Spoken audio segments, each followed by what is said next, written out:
Bismillahirrahmanirrahim. Assalamualaikum warahmatullahi wabarakatuh. Alhamdulillahi ala ihsanih wa syukru lahu ala taufiqihi wa amtinanih wa ashhadu an la ilaha illallah wahdahu la syarika lah ta'ziman li sya'nih wa ashhadu anna Muhammadan abduhu wa rasuluhu ad-da'i ila ridwanih wal hadi ila ihsanih wa sallallahu alaihi wa ala alihi wa ashabihi wa a'wanih ومن تبعهم بإحسان إلى يوم لا تنفع الشفاعة إلا برضوانه ولا تفيد إلا بإذنه أما بعد إخوة الكرام عزني الله وإياكم kaum muslimin yang mudah-mudahan dirahmati oleh Allah Subhanahu wa taala. Alhamdulillah, pada kesempatan kali ini kita diberikan oleh Allah Subhanahu wa taala nikmat untuk membahas beberapa bahasan terkait masalah tajwid, terkait masalah bacaan-bacaan Al-Quran beserta hukum-hukumnya. Kemudian salawat serta salam senantiasa kita sampaikan kepada Nabi Muhammad SAW, keluarganya, para sahabatnya, dan para pengikutnya yang setia hingga akhir zaman. Kaum muslimin, para pemirsa, a'azani Allah wa iyyakum, yang mudah-mudahan dirahmati oleh Allah Subhanahu wa taala. Di video ini kita akan membahas tentang bahasan tajwid. Kita beri judul sini, beri judul sekedar faedah bagimu yang ingin bertilawah. Ini adalah sebuah kajian kecil mengenai kaidah tajwid sebelum kita bertartil. Sehingga perlu kita bahas ini karena sehari-hari kaum muslimin yang namanya muslim itu wajib membaca Al-Quran. Tetapi kita lihat di beberapa kaum muslimin, sebahagiannya, bahkan mungkin di kebanyakan mereka, ada yang membaca Al-Qurannya tidak dengan cara bacaan yang benar. Dari itu perlu adanya kita untuk membahas masalah ini. Karena Al-Quran adalah perintah dari Allah SWT untuk kita baca. Rasulullah SAW bersabda, Iqra'ul Quran, bacalah oleh kalian Al-Quran, fa innahu ya'ti yawmal qiyamah syafi'an li ashabi. Karena Al-Quran akan datang nanti pada hari kiamat sebagai pemberi syafaat, sosok yang akan memberikan syafaat, penolong bagi kita pada hari kiamat nanti. Sehingga kita akan bahas masalah tajwid ini, masalah kaidah-kaidah dalam bacaan-bacaan Al-Quran. Kaum muslimin, azani Allah wa iyyakum, yang mudah-mudahan dirahmati oleh Allah Subhanahu wa taala. Kita akan mulai pembahasan tajwid ini dengan pembahasan yang paling pentingnya, yaitu pembahasan makharijul huruf. Makharijul huruf.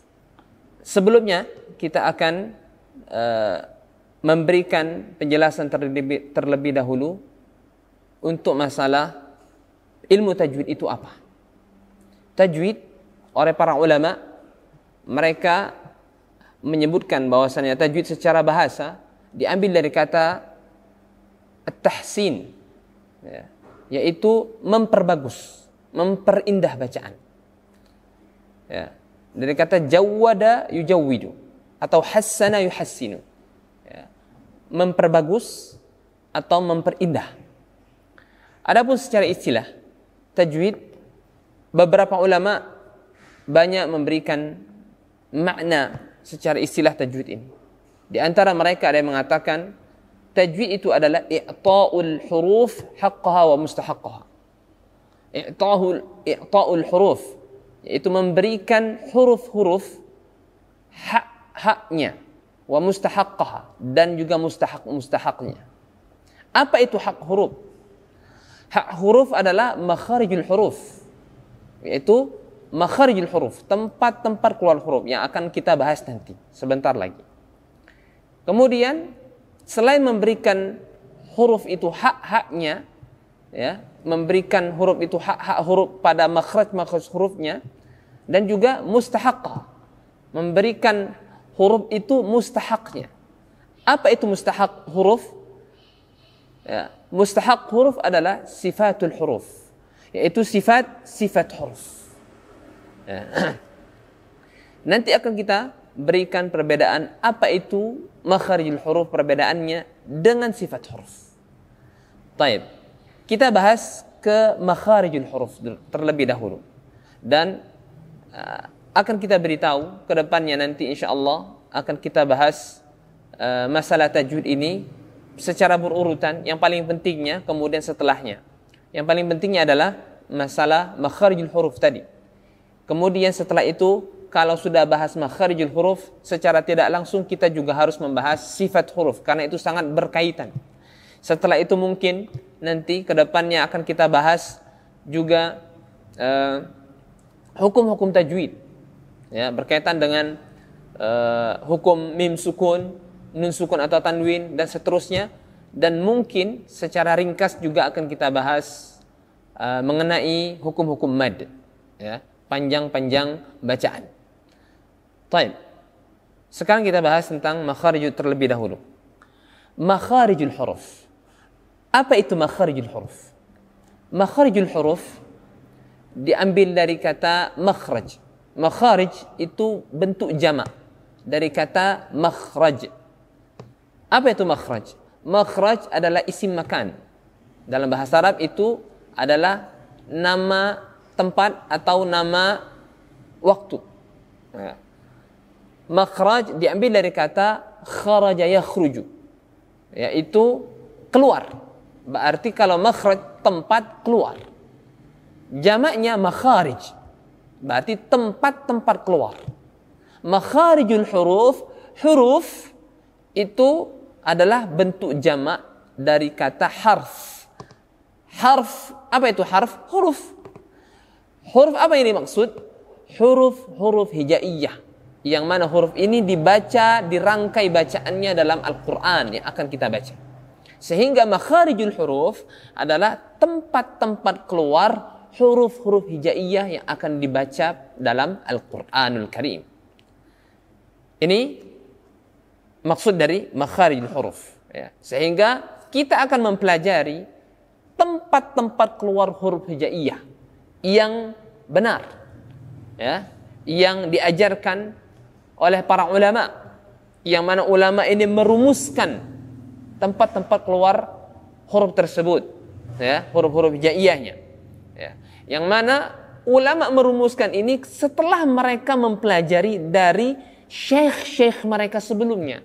Dan syekh-syekh mereka sebelumnya mereka mempelajari dari para ulama-ulama sebelumnya lagi, sampailah kepada para tabi'in, ya.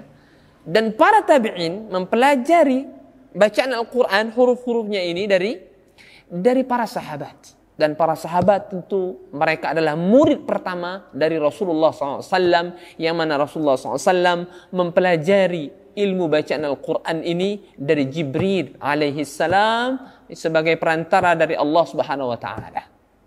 Sehingga kita mempelajari makharijul huruf ini sesuai dengan apa yang diajarkan oleh Rasulullah SAW dari Jibril dari Allah Subhanahu wa taala Rabbul Alamin. Nah, dan saya singgung tadi kenapa kita memulai dari makharijul huruf, karena banyak dari kaum muslimin, ya, kalau tidak mau disebutkan seluruhnya, ya, atau sebagian besar dari kaum muslimin, mereka salah dalam mengucapkan huruf, sehingga di beberapa kata dalam bahasa Arab, yaitu dalam Al-Quran, apabila salah dalam mengucapkan satu huruf tempat keluarnya, maka itu akan mengubah makna dari satu kata dari Al-Quran tersebut. Terutama ketika membaca Al-Fatihah. Ya. Kenapa? Karena Al-Fatihah merupakan rukun salat. Sedangkan rukun salat salah satunya saja gugur, maka salat tersebut tidak dianggap sah. Ya. Sehingga salat tersebut tidak benar, batal salatnya. Oleh karena itu penting untuk mempelajari makharijul huruf, terutama huruf-huruf yang ada pada bacaan Al-Fatihah. Terutama bagi para imam yang ingin membaca pada saat dia menjadi imam, ya. Makanya imam-imam itu tidak semerta-merta dia ditunjuk begitu saja. Ya, yang menunjuk harus bertanggung jawab, harus benar, ya, mengetahui bacaan imam tersebut, ya, terutama dari bacaan surah Al-Fatihahnya, makhrajnya harus benar, jangan sampai salah. Wallahu taala alam. Taib, kita bahas makharijul huruf. Itu tadi kita beritahu kenapa kita dahulukan pembahasan makharijul huruf ini, karena begitu pentingnya pembahasan makharijul huruf ini. Makharijul huruf dapat diketahui tempat keluar huruf itu, para ulama setidaknya memberikan dua cara. Ya. Cara yang pertama adalah huruf yang mau disebutkan itu ditambahkan hamzah sebelumnya. Kemudian setelah ditambahkan hamzah sebelumnya, huruf yang mau disebutkan tersebut ditasydidkan. Contohnya huruf ba. Kita tambahkan hamzah a sebelum huruf ba, dan huruf ba tersebut kita tasydidkan. Abba. Nah, sehingga taulah kita tempat keluar huruf ba itu dari mana? Dari bibir. Abba. Bibir yang ditemukan, yang diberikan sedikit penekanan. Abba. Atau cara yang kedua, yaitu dengan cara menambahkan hamzah sebelum mengucapkan huruf yang mau disebut. Ya. Kemudian huruf yang mau disebutkan itu disukunkan. Seperti contoh huruf lain. Misalnya huruf dzal. Ya. Taulah kita bahwasannya huruf dzal itu makhrajnya di mana? Di lidah. Bagian ujung. Yang ujung lidah ini disentuhkan ke tepi gigi seri atas.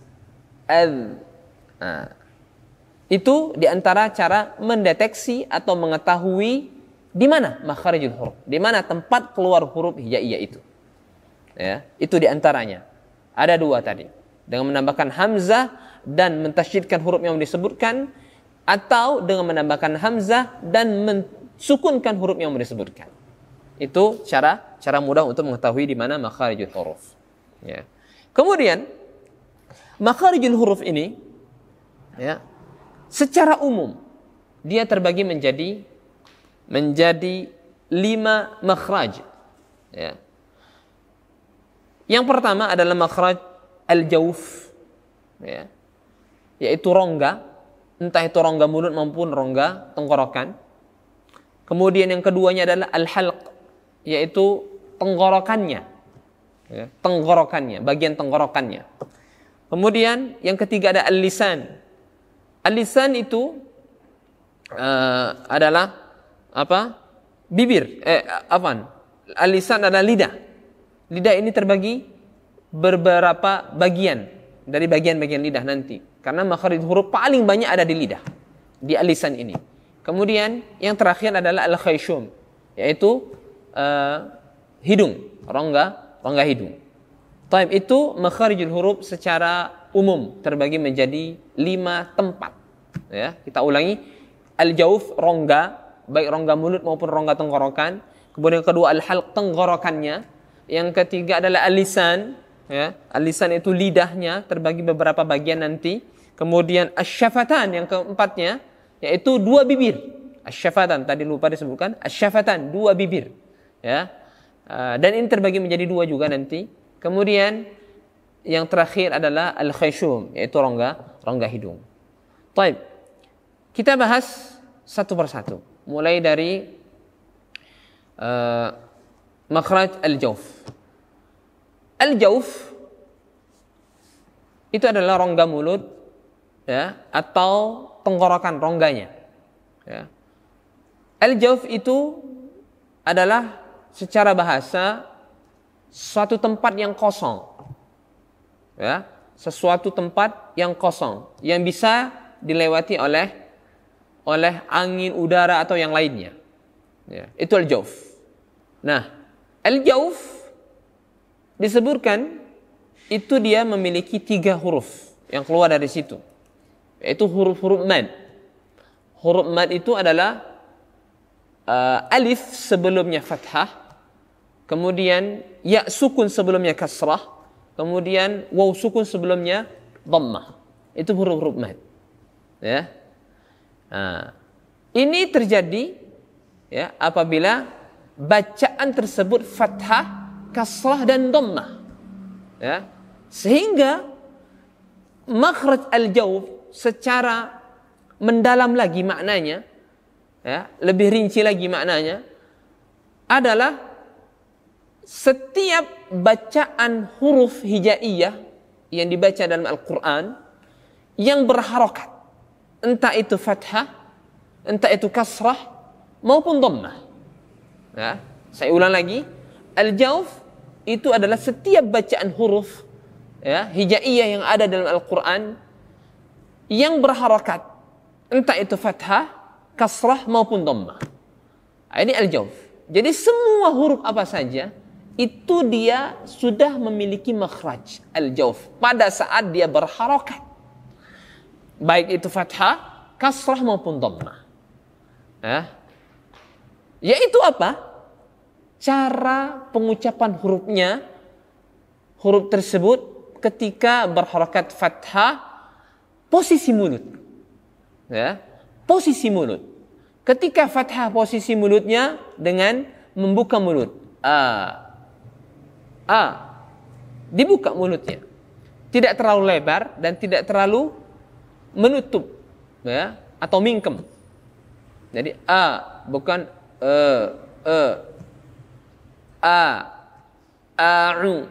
bismillah, la bukan la, ya, la dibuka mulut. Nah. Kemudian itu fathah, kemudian kasrah. Posisi mulut kasrah bagaimana? Menurunkan bibir bawah, ya, yaitu dengan bin khifadin, disebutkan dalam sebuah manzumah, bin khifad, dengan menurunkan bibir bawah, i, atau sedikit melebarkan bibir ke samping, i, sehingga makhraj huruf tersebut jelas, ya, sempurna diucapkan.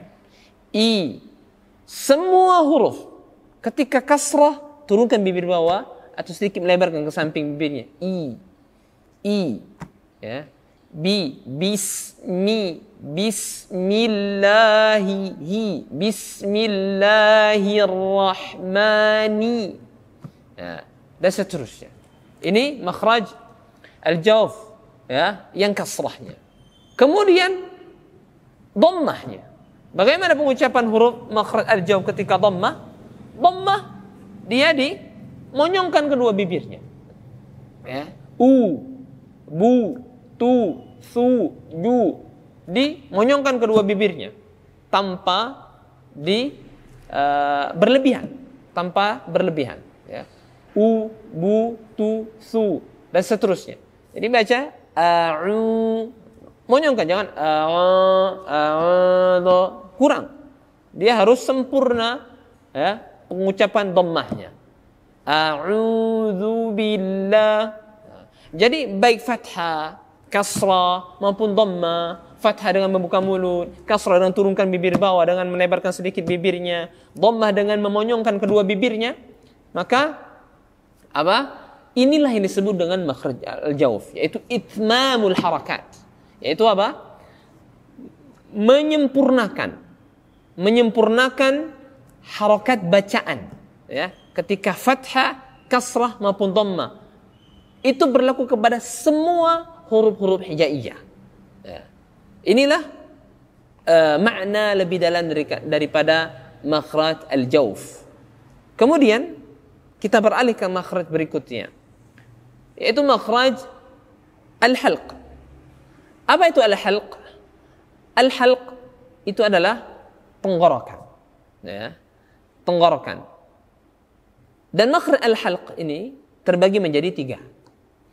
Tenggorokan bagian bawah, aqsal halq, tenggorokan paling bawah. Kemudian wasatul halq, tenggorokan tengah, ya. Kemudian yang ketiganya adnal halq, tenggorokan paling atas. Ya, tenggorokan paling bawah itu tenggorokan yang jauh dari rongga mulut, ya. tenggorokan paling atas berarti tenggorokan yang paling dekat dengan rongga mulut. Nah, itu coba dipahami lagi. Kemudian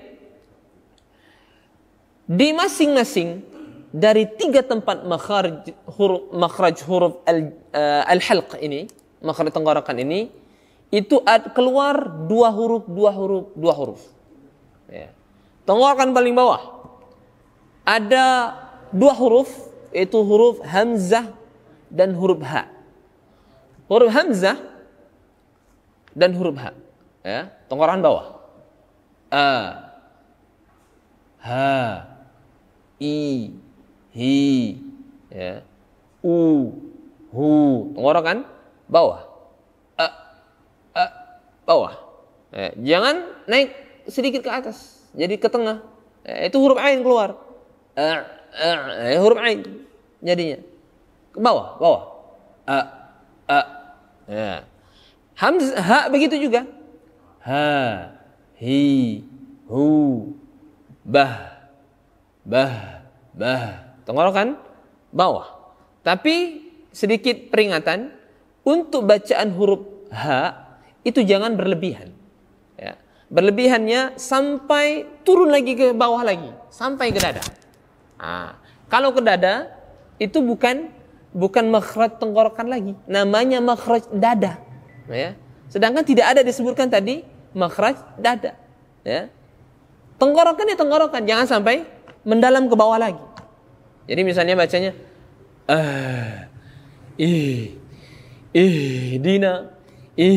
Dina, itu berlebihan. Ya. Tidak disebutkan cara pengucapan dengan demikian. Ini makhraj huruf ha. Ya. Kemudian kita naik ke tengah. Ya. Makhraj huruf tenggorokan yang tengah. Itu keluar 2 huruf lagi, yaitu huruf ain dan ha. Ain dan ha. Ya. Huruf ain di tengah tenggorokan. A, i, u, ba. Ya, di tengah tenggorokan. Kalau kita laki-laki itu di jakunnya. A, ba. Ya. Sedikit peringatan untuk masalah huruf ain ini, ya. Dia tidak keluar dari hidung.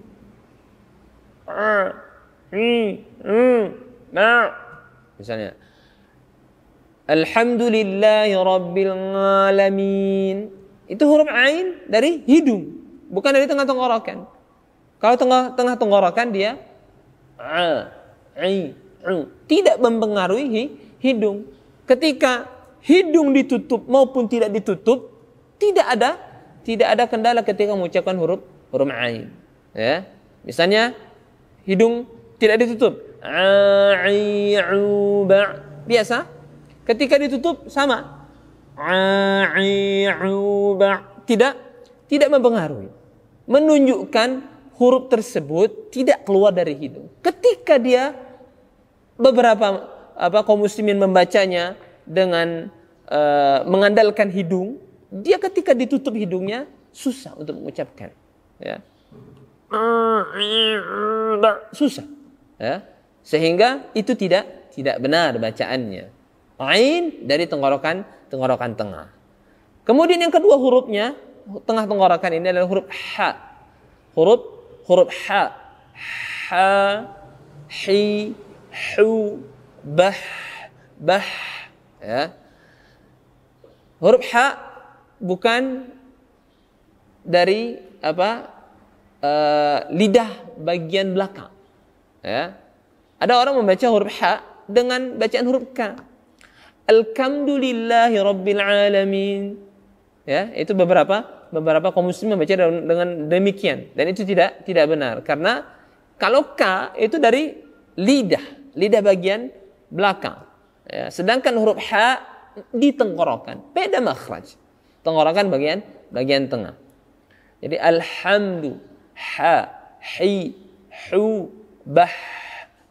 Dan peringatan lagi untuk huruf ha, dia membacanya tidak berlebihan sehingga menjadi ketenggorokan atasnya. ya, kha, khi, khu, itu akan berubah menjadi makhraj yang lain. Jadi makhraj kha nanti, yang mana itu adalah tenggorokan atas makhrajnya. Yang berikutnya, tenggorokan atas dua hurufnya, yaitu kha dan ghain. Ghain dan kha. Ya. Huruf ghain, ghain, ra, ri, ru, bel, ra, ri, ru, bel.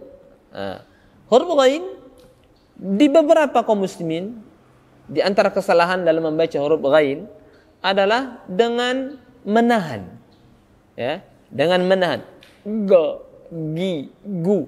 Itu tidak benar, karena huruf ghain, ya, cara pengucapannya adalah dengan tidak ada suara yang tertahan. Dia plong, lepas, ya. Dan juga huruf ghain bukan dengan nafas. Ra, ri, ru. Tidak. Dia tidak dengan nafas. Ya. Kemudian huruf ghain juga itu dia tebal suaranya. Sama seperti nanti huruf satunya huruf kha. Ri, u, dari tenggorokan atas. Kemudian juga huruf kha, huruf yang kedua untuk tenggorokan atas, kha, ya, juga sama dari tenggorokan atas. Kha, khi, khu, bekh, bekh, ya. Nah, dari 6 huruf ini, ya, dari 6 huruf ini yang keluar dari 3 tempat makhraj al-halq, tenggorokan ini, ya, bawah, tengah dan atas, masing-masing ada dua huruf. Itu satu tempat itu ada 2 huruf, ya. Tapi kok suara hurufnya berbeda yang keluar. Ya. Suara hurufnya berbeda yang keluar. Tempatnya sama. A, tenggorokan bawah. A sama hamzah. Hamzah sama ha. A, ha. Suara yang keluar berbeda, tapi tempat keluarnya sama. Apa yang membedakan? Kalau hamzah itu tidak bernafas. Kalau ha bernafas. Ha. Hamzah tidak. Kasih nafas jadi ha. Ha, ha. Kemudian ain. Ain dengan kha. Tempat makhrajnya sama, tenggorokan tengah. Yang membedakan apa? Sama. Yaitu nafas. Kalau ha bernafas, sedangkan ain tidak. A, i, u, a, i, u. Sedangkan kalau ha, dia bernafas. Ya. Ha, hi, hu, bah. Itu dari tenggorokan tengah. Ya. Perbedaannya adalah di nafas. Kemudian yang tenggorokan atas, 2 makhraj juga. 2 huruf dari makhraj ini. Makhrajnya sama, tenggorokan atas, tapi hurufnya, ya, ada 2. Tapi yang keluar berbeda dari 2 huruf. Padahal dari satu tempat makhraj. Yang membedakan apa? Ya, antara ghain sama kha, kha. Yang keluar suara berbeda, tetapi makhrajnya sama. Adalah nafas sama. Jadi tenggorokan bawah, tengah dan atas, yang membedakan di antara masing-masing 2 huruf tadi, walaupun tempatnya sama makhrajnya, adalah nafasnya. Ya. Ghain tidak bernafas, gha, ri, ru, tidak bernafas. Kalau kha bernafas, kha, khi, khu, tempatnya sama. Wallahu taala a'lam bis-shawab. Inilah makhraj al-halq, makhraj yang kedua dari pembagian makharijul huruf yang 5. Ya, kita sudah sampai ke makhraj al-halq. Di makhraj al-halq ini, ya, akan kita coba praktekkan bacaannya, mulai dari hamzah, kemudian ha, kemudian ain, kemudian ha, kemudian ghain, kemudian kha. Ya, saya akan baca. Permisa semuanya yang melihat, menyaksikan dan mendengar, silakan diperhatikan. Mulai dari hamzah dulu, ya. I, u, ba, u, an, ani, a, na, minal, mu, ni, ma'ian ani'a. Kemudian makhraj ha, ya, dikasih nafas, tenggorokan bawah masih. Ha hi hu bah, hu han hani ha na, minal muhni mahihan haniha. Kemudian tenggorokan atasnya tengah itu ain sama ha, ain sama ha. Tenggorokan tengah sedikit penekanan, hindari hidung karena bukan dari hidung keluarnya, masih dari tenggorokan.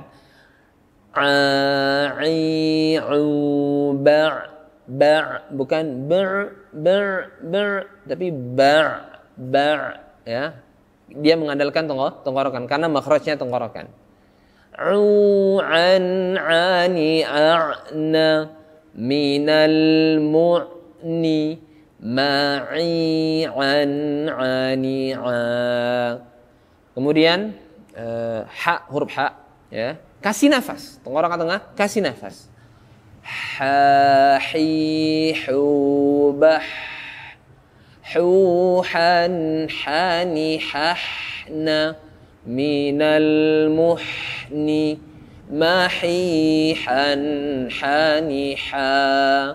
Itu tenggorokan tengah. Kemudian beralih ke tenggorokan atasnya. Itu ada huruf ghain sama kha, ya. Ghain tidak bernafas, kha bernafas. Dua-duanya dari tenggorokan atas. Ingat, ghain tidak tertahan suara. Dia suara keluar plong. Oh, bukan gha, gi, enggak. Dia plong, suara yang keluar. Oh, ghi, bel, ghan, ghani, ghana, minal mughni maghiran ghanira. Dari tenggorokan atas. Tenggorokan atas satu lagi hurufnya huruf kha, dikasih nafas. Ya, mudahnya kalau kita ya dengan mengorok ya. Kha, tapi tidak berlebihan, tidak berlebihan ya. Yang jelas ada suara ngoroknya walaupun sedikit ya. Karena itu memang makhrajnya di situ. Setiap orang ngorok itu makhrajnya huruf kha itu, ya, benar. Dari tenggorokan atas sambil dinafaskan. Kha khi khu bakh khu khan khani khakhna minal mukhni ma khi khan khani kha. Ya, demikian pembahasan makhraj al-halq, dan sebelumnya tadi pembahasan makhraj al-jawf. Dan saya ingatkan makhraj al-jawf itu tadi, saya ingatkan kembali ya. Tidak bosan-bosan untuk mengingatkan cara pembahasan makhraj al-jawf, yaitu adalah penyempurnaan harakat huruf fathah, kasrah dan dhammah. Ya, bagaimana cara pengucapan atau posisi mulut itu makhraj al-jawf. Bagaimana pengucapan huruf, posisi mulutnya. Ya, ketika fathah dibuka mulut a, ketika kasrah turun bibir bawah i, sedikit lebarkan bibir ke samping. Ketika dhammah dimonyongkan mulutnya u, sehingga ketika fathah semua huruf itu dibuka, bukan dengan monyong. Ada yang membaca ya huruf yang fathah dengan memonyongkan, dan itu tidak sesuai makhraj al-jawfnya. Ya, kenapa? Karena fathah ya buka mulut, ya, dengan membuka mulut. Fathah dari kata fathah yaftahu, yaitu membuka mulut. Abata sajaha khada za dan seterusnya. Ya. Nah, ini di kita orang Indonesia ya, yang belajar huruf hijaiyah atau belajar Al-Qur'an mulai dari Iqra dan seterusnya ya, kita dulu ya, itu membacanya dengan huruf Latin, dan itu tidak sesuai makhraj ya. Misalnya huruf yang menggunakan o, ya, huruf yang di sana ada huruf vokal o, ya, dalam tulisannya, dia memonyongkan mulut, o begitu, ya, itu tulisan Latin. Untuk bahasa Arab, ya, huruf-hurufnya, huruf-huruf Al-Quran dalam bahasa Arab itu tidak menggunakan vokal o. Dia ada cuma 3 vokalnya. Fathah buka mulut, kasrah turun bawah i, dhammah monyong bibir u. Ya, tidak o. Nah, ini ketika bacaan yang tulisan Latinnya dengan menggunakan o, bahasa Arab tidak begitu. Ya, silakan dengan tulisan Latin o, tapi pengucapannya tidak. Ya, dia harus dengan dhammah. Ya, seperti huruf huruf so, do, to, vo, kemudian huruf ra, kemudian huruf kha, kemudian huruf ra, kemudian huruf qa. Nah, itu semua menggunakan vokal o dalam tulisan Latin. Ya. Tetapi untuk bahasa Arab, ini huruf Arab, huruf Al-Quran, dengan menggunakan ketika fathah, ya fathah buka mulut, bukan o dengan monyong bibir. Ya, dia buka mulut fathah. Ya. So, do, to, vo, ra, kha, ra, qa. Nah, huruf-huruf tersebut dengan membuka mulut, bukan dengan monyong bibir. Yang notabene-nya orang Indonesia bacaan huruf o Latinnya dengan menggunakan monyong bibir. Ketika dibaca dengan bahasa Arab atau huruf-huruf hijaiyah, huruf Al-Quran tidak dengan demikian. Ya, fathah ya fathah, a, ba, ta, tha. Ketika dhammah silakan monyongkan bibir, semua huruf monyong bibir. Ketika dhammah, u, bu, tu, thu, ju, dan seterusnya. Ketika kasrah turun bibir bawah, i, bi, ti, fi, ji, dan seterusnya. Sehingga ketika membaca fathah tidak ada huruf yang monyong. Tidak ada huruf yang posisi mulutnya monyong kecuali 1 huruf, yaitu huruf waw.